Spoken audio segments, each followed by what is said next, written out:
एक छोटे से गांव के पास सुनसान सड़क के किनारे एक बूढ़ा किसान रोज गुजरता था।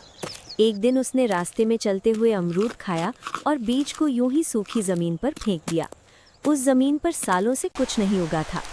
उसी रात अचानक तेज हवा चली और हल्की बारिश हुई।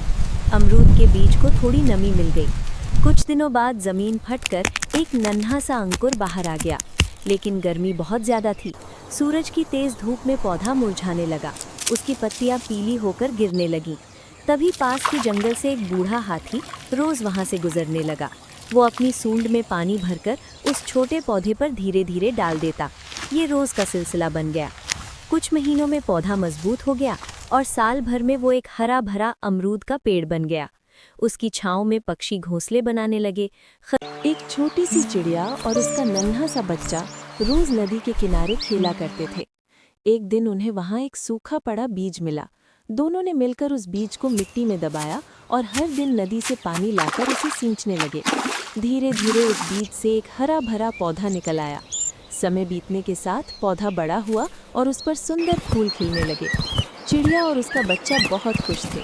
उन्होंने उसी पेड़ पर अपना छोटा सा घोंसला बना लिया और वहीं रहने लगे। एक दिन अचानक तेज तूफान आया। जोरदार हवा और बारिश से पेड़ टूट गया और घोंसला नीचे गिर गया। चिड़िया ने अपने बच्चे को सीने से लगा लिया और रोने लगी। अगली सुबह जब सूरज निकला तो टूटी हुई जड़ के पास से एक नया अंकुर उगाया। चिड़िया समझ गई कि उम्मीद कभी खत्म नहीं होती। एक बार एक बच्चे ने आम खाकर उसकी गुठली सड़क किनारे फेंक दी। कुछ दिनों बाद तेज बारिश हुई और सूखी मिट्टी में थोड़ी जान आ गई। धीरे धीरे गुठली से एक नन्हा पौधा निकल आया, लेकिन धूप और गर्मी से वो मुरझाने लगा। तभी पास की झोपड़ी में रहने वाली एक बुजुर्ग महिला रोज बचा हुआ पानी उस पौधे में डालने लगी। समय बीतता गया और पौधा बड़ा होकर छायादार आम का पेड़ बन गया। राहगीर, पक्षी और जानवर Did you see वहां that? आराम करने लगे। I did. एक दिन The सड़क dog चौड़ी looked करने के so लिए मशीन आई happy. और एक बार की बात है, एक नानी नदी किनारे नाव से अपने गांव लौट रही थी। रास्ते में उन्होंने एक मीठा अमरूद खाया और उसके बीज को सूखी जमीन पर फेंक दिया।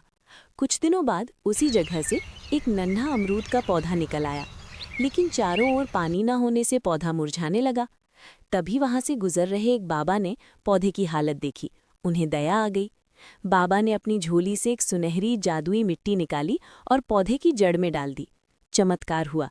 पौधा हरा भरा हो गया और धीरे धीरे विशाल पेड़ बन गया। उस पेड़ पर इतने अमरूद लगे कि पूरा इलाका खुशबू से भर गया। लोग दूर दूर से फल लेने आने लगे। बाबा भी बैलगाड़ी में फल भरकर गांव वालों में बांटने लगे। लेकिन जब पेड़ बिना रुके फल देने लगा तो बाबा डर गए। उन्होंने जादू वापस लेने की कोशिश की। पेड़ कराह उठा, जैसे वो कहना चाहता हो, दान कभी। घना जंगल था। बारिश लगातार हो रही थी। एक बूढ़ा लकड़हारा रास्ते में भीगा हुआ एक नन्हा बिल्ली का बच्चा देखता है, लेकिन थकान के कारण आगे बढ़ जाता है। बिल्ली कांपती हुई झाड़ी के नीचे छिप जाती है। थोड़ी दूर एक हिरनी उसे देखती है और अपने शरीर से ढक लेती है। रात भर वो उसे गर्मी देती है। सुबह सूरज निकलता है, बारिश रुक जाती है, बिल्ली की आंखें खुलती हैं। हिरनी उसे जंगल के किनारे छोड़ देती है। कुछ दिन बाद वही बिल्ली बड़ी होकर हिरनी को शिकारी से बचा लेती है। दया कभी व्यर्थ। राइनो रोते रोते उसी जगह बैठा रहा जहां पेड़ कटा था। अगले दिन तेज आंधी आई और रेत में दबे तरबूज के कुछ बीज बाहर आ गए। राइनो ने उन्हें देखा और रोज दूर की झील से पानी लाकर सींचने लगा। कई दिन बीते, छोटे छोटे पौधे निकल आए। उधर वही आदमी तरबूज बेचकर खुश था, लेकिन रात को उसे सपना आया। रेगिस्तान हरा हो गया और एक राइनो उसे रास्ता दिखा रहा था।